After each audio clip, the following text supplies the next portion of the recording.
also in this video, I'm going to be reacting to Finding Nemo Explained by a Black Man by Jutsu. I've never reacted nor seen a video from him, but I don't know. The title interested me. So I do like reactions based off of like suggestions and stuff, but sometimes I throw in something I just want to react to and just randomly. You know what I'm saying? So anyways, we just gonna get into this and see what he's talking about. Got Marlon here crashing out trying to defend his shorty and see anemone however you say it. These two must have been getting it in too, because we see they have a buttload of baby eggs in this cave that's right out in the open, by the way. Bro, Marlon was being all cocky because he found the perfect home, but when that first natural predator pulled up, they knew they were cooked. Bro is not here to freak around because somebody finna die today. Bro was like, Coral, don't move. He doesn't see the kids. But she wasn't hearing none of that, swimming straight down towards the eggs. Marlon tried to help, but got quickly dispatched right into a hibernation slumber. Bro woke up from that wet dream with no wife and only one baby egg surviving that slaughter. He names the lone survivor Nemo. So fast forward a couple years, or maybe a couple weeks. I don't know how fish time works, but Nemo is in here being a bad little kid, hyped up for school. So these two It's actually really depressing. You know, in kids' movies back in the day, they used to put a lot of sad stuff in there. That's what we jacked up now. You telling me we all knew what happened to them babies? They got 8. We all knew what happened to the mama. She got 8. I don't think that was appropriate. I was like 4. School, but they get to the spot and we see this lame old nigga right here. Steve Irwin's son gonna get his get back one of these days. Marlon tells the teacher, hey cuz, watch out for little man. He a little special. Know what I mean? The kids take off and Marlon is on the brink of exploding. Bro so nervous for Nemo's first day, as he should be though. Getting your wife and all 399 of your other kids slaughtered in one night will have anyone being a little overprotective. Nemo and the kids go on a whole... I would resent her though. I told her not to do that and then she did it and then now look at it. If she would have listened, there wouldn't have been a movie. Friends, and they dare each other to see who will go closer to the boat. But Marlon comes in right before some rascal activity took place. After he embarrasses Nemo in front of all his friends, bro chose rebellion and swam right out to touch the boat. They all look back flabbergasted. He touches the boat to prove a point, but I hope it was worth it because Pops was right. The drop off is not for the weak. While swimming back, a human came up right behind bro, snatching him up. And as a fish, I know this has to be one of the most horrifying experiences to go through. The human had backup too. Hit Marlon with that flashbang. Now he dazed. Bro seeing in portrait mode right now. The divers ride off with Nemo off into the sunset while Marlon is trying to catch up, but he is too... And I don't blame them, or I don't think I was mad that happened because he told you, you know what, this dude right here, the daddy, he just need to be mad at everybody. Nobody listen to him. He don't exude the energy. It is what it is. Everybody defy him and then he's traumatized. Oh god, that's so stupid. After a mini meltdown, bro meets a fish named Dory who claims she's seen where the boat went. So they swim off, and mid-swim, Dory turns around to press Marlon. And we find out Dory is a dementia fish victim. She can't recall anything besides her name. But right when Marlon was finna get gone, they run into a great white shark named Bruce. And speaking of sharks, today's video is sponsored by... Yeah, that's not happening. Bill and Smile. After pressing them, Bruce takes them to this abandoned submarine and the other sharks are just down here waiting. But turns out, these fools are some rehabbing flesh eaters, over here having a therapy session about not eating other fish. Everybody speaks their mind and it gets to Marlon and he tells his whole story. Got the sharks feeling all bad and stuff. Marlon swims away to try and read what's on the goggles from that diver that boat ganked Nemo. While arguing with Dory, Marlon ended up making her nose bleed. And guess where the blood went? If you guessed, into the nose of the newly sobered bloodlusted shark. You're correct. Bruce hit that booger sugar and started tweaking. Oh, it's that tight blood I smell. The other sharks had to hold him back from grubbing on Marlon and Dory. He chased them through the whole submarine. And if this is what you call thinking with your head, I don't want to do it. Then look at the "Here's Johnny" reference. Even though I couldn't put 2 and 2 together until I got a bit older and actually watched The Shining, but that's cool. These two escape into the missile launcher, but all that tweaking gonna turn them into fish casserole. Bruce launched that missile hitting one of the sea mines. And let me pause here. Why the freak are there active sea mines just chilling in the middle of the ocean? Well, back with our guy Nemo, he just got dumped into this tank. We get introduced to these weirdos of the family dental fish tank and they telling him real game. They like, bro, you're cooked. You will never see your dad again. Meanwhile, a joker in a dental chair is getting tarnished. Like no funny gas, no anesthesia, just straight pain. And this movie is full. I'm not even gonna lie. Literally right now I'm having dental issues. And it's because of the freaking dentist. I told them the shit hurt. They said it's so sad. It's fine. It's fine. I need a root canal because I bit into something and chipped my tooth. And then they did the root canal. And that was terrible, but whatever. And then they did the temporary crown, which by the way, took 5.5 hours because it was close to a nerve and I kept bleeding so much. My thing was though, like they gave me the max amount of Novocaine. And to the point where I was like, I can feel everything and they wouldn't give me no more Novocaine because I was high. They gave me so much I was high. I was like, I didn't even know y'all could get you could get high off this. But it took so long, it kept wearing off. Whatever, right? So, anyways, that was terrible, like terrible. It was a temporary crown that I could actually take out if I wanted to, but they didn't want me to. Whatever. So, but it hurt so bad. Then they took it when they took it out to put the permanent in. It felt so bad that they took it out. It hurt. It would bleed. Oh. Then they put the permanent in, and that shit hurt. It's in right now, but it's like damn, like, but it still hurt. Like I still having issues with it. And I was like, I'm still having. It's supposed to be sore. It'll be sore. Like that's normal. Just take some Advil.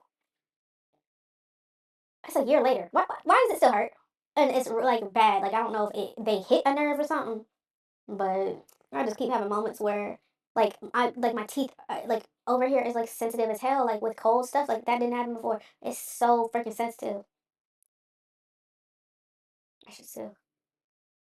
And flying noggin first dead into the window. Aye, Mike, who is this ugly fella? But the dentist kicks bro out and introduces Nemo to his first Grim Reaper. Got Nemo panicking. Then this fool Gil came out the skull all ominous and jumped. Hey, runt, be a real nigga and get out the tube. After that pep talk, Nemo wriggled his way straight out the tube. Now Nemo is one of the new recruits to the group. Meanwhile, Marlin over here just sleeping in the diver's goggles. But the submarine ends up falling off the cliff straight towards Marlin and Dory, and they lose the goggles. But Dory tries to cheer bro up with that infamous jingle. Just keep swimming, just keep swimming. She led bro down to the depths to look for the goggles. They go down a bit deeper, and it is pure darkness. Dory, do you see anything? Ah! Something's got me! That was me, I'm sorry. Who's that? And then a light appeared and was moving towards them. Once they got close enough to see, they start playing with it just to find a pair of anglerfish jaws foaming at the mouth behind them. So they swim off trying to escape and find the goggles. Then juke the anglerfish out his gills. Got him looking back like that fish off SpongeBob. Marlin tells Dory to read what the goggles say while he buys some time. It ends up reading P. Sherman 42 Wallaby Way, Sydney, which is the address to where to find Nemo. I'm guessing Sydney has to be Australia, right? It switches back to the little guy probably. and the tank is having some kind of ritual. Nemo woke up to this sea roach talking about, follow me. They swim to the ritual grounds and the others are in full character. Wah-hee, wah-hee, wah-oh-oh-oh. Like, bro, what am I watching? Nemo swims up to the top and Gil comes out the bubbles like, state your name, youngin.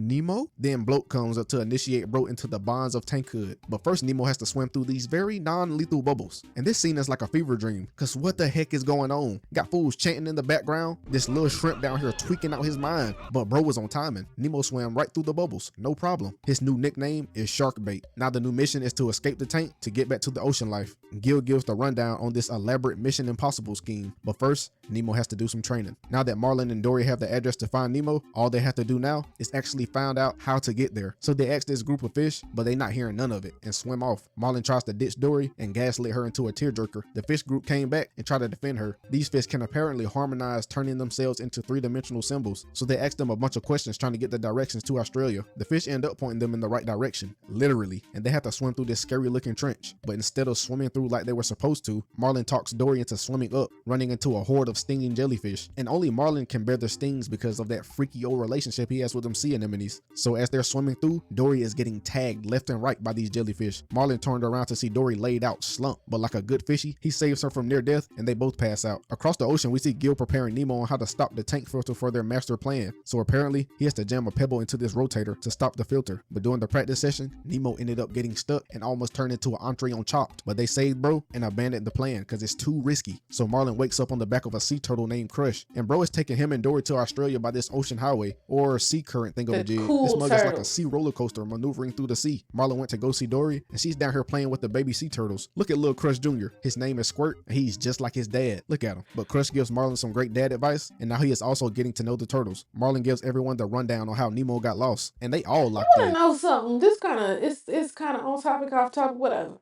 What is with Disney waiting? Like the Finding Dory didn't come out till, I'm probably exaggerating, but I swear it had to be 15 years later. In the Invincibles, the Incredibles didn't come out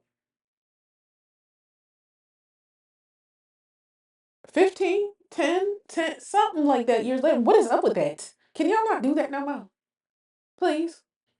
And bro had to be capping mid-story, because it ended up being a hit around the seafloor. The story on how Nemo got lost is making its way around the Pacific. They got the animals all on the lookout for little bro. Back with our pelican friend here chilling on the rock, he overheard his guys talking about Nemo and was like, Nemo? I know an ugly little fella named Nemo. Yeah, mate. That Nemo bug has died. He's heading to the harbor. It switches back to the tank, and everyone is over here sulking. The pelican flew back to tell bro that his dad is looking for him, glazing his dad up with that story, like he defeated the sharks and stuff. We all know that's a bunch of bull, but at least Nemo is happy to hear about his dad. So he decides to initiate plan Clog the Filter. Bro went straight through that whole operation with the quickness. Now all they have to do is dirty up the tank. The turtles drop Marlin and Dory off, and now it's off to Sydney. But like always, they end up getting lost again. They see that little snack that smiles back off in the distance, and Dory tries to call bro over to talk. We find out that it's actually a whale. So Dory starts speaking fluent humpback. All that whale talk must have had bro heated, because he swam over to see what was up. Back at the dentist's office, we see that the tank is a freaking pigsty, and the fishes are just waiting for the right time to escape. Ew. Gil telling Nemo it's only a matter of time before he sees his pops again. And only one of the fish in the tank realizes the reality of this situation. These fools made this elaborate plan just to be swimming in their own poop for a week. Bro opened up the tank and scheduled a cleaning. Meanwhile, Marlin and Dory are floating in the throat of a huge whale, and Marlin really thinks he has the strength to break out of bro's jaws.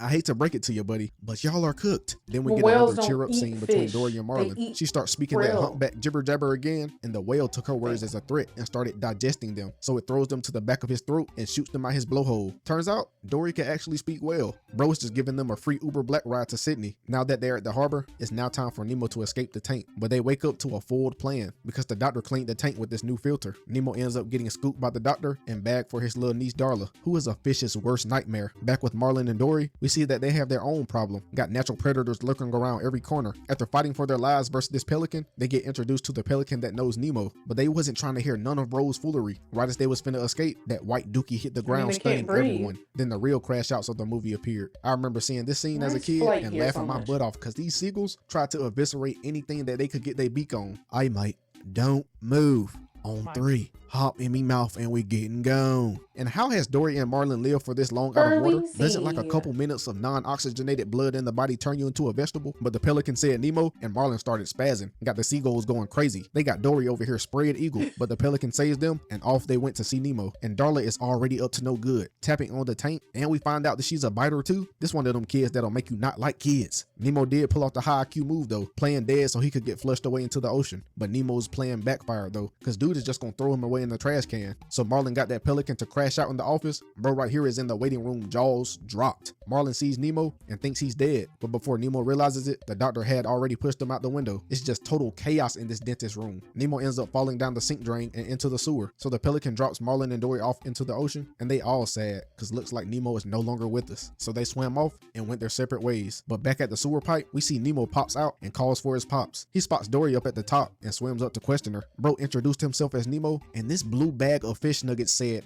that's a cool name. Like, girl, are you that dementiaed out? You've been scouring the ocean for days trying to find this little fool Nemo. They swim off to ask around about Marlin, and the crabs give them all the info they needed. After Dory freaking held bro's life in her fins, they make it to bro, and Nemo gets the biggest hug of his life. But good things never last. This fishing boat hauled up the net catching Dory. Nemo knew how to save the day though, and we see Marlin get some character development, letting Nemo save the day. They tell all the fish to swim down to break the ship's net. After a couple just keep swimming chance, the fish escape and scatter away from the fishermen. So everyone Oh, we love a regroups, full and now all circle back moment. We love a full circle moment. Just keep swimming. You know what I'm saying? Like, wow. together. Even Dory has joined the family. Back at the coral reef, we see life is better than ever. Moral of the story is, don't swim away to inconspicuous boats in the middle of the ocean. Well- When your dad tells Well, I don't think we have to worry about that. But I think the deeper message is listen to your parents sometimes if they make sense. I think that's the bigger message, okay? Listen, heed the warnings, don't be rebellious, okay? It's okay to trust others' judgment, or else you might, you know, like get attacked and your kids get, you feel me? Stay up out of here. I didn't realize how much was going on in this movie until this video. Like when you're watching it, and I think it's because probably because he's explaining it in 15 minutes versus like an hour and a half movie or whatever. But it was a lot going on. You know, I could get really like off topic. Um, but do you think like this generation's like attention spans are cooked. Cause like we didn't have no like we was watching a movie, we watched a movie, that was it. We didn't have phones or tablets and all that stuff. I had a DS when I was like 10, so but I'm just saying like I don't know, sometimes I've seen children not be able to focus on like an hour, 2 hour movie. That's wild to me. Or next time, we're going to be watching a movie about finding you. This movie is a certified banger though. Hey, JMF, thanks for the support. Let's keep growing together. Like, comment, subscribe, and go and bow them heads. Dear Lord Oh, Jesus, thank you for the abundance of blessings you give us on a daily basis. We okay. don't deserve any of it, Is but this a your regular grace and thing? mercy is so eternal. So we thank you, dear Lord. We ask that you just move our hearts closer to you, dear Lord. Your love is what we need most in these times. So we ask that you give us the discipline to follow you even when we don't want to. We, your children, need you, dear Lord. Thank you. Amen. See ya. Jutsu Mafia, hidden technique. Oh, that's wholesome. That's wholesome if you believe in, that religion. Or if you're religious, I mean. But yeah, like I said, a lot went on in this. I thought I was about to tweak. I thought that said I didn't start recording. I was like, oh, we might be done for the night. But anyways, no, for real. Like I said, that was I like that. I like that. I wonder if he has more, and if he has some explaining. Wait, I low key I reacted to somebody's like video kind of like that, but it was about Michael Myers hating his sister. Whatever. If he has ones like with other like cartoon movies or horror movies, ooh, I'm gonna check those out because I love a good horror movie. Oh God. So, anyways, y'all tell me what you think. Like, comment, subscribe, follow me on Instagram. See y'all in the next one.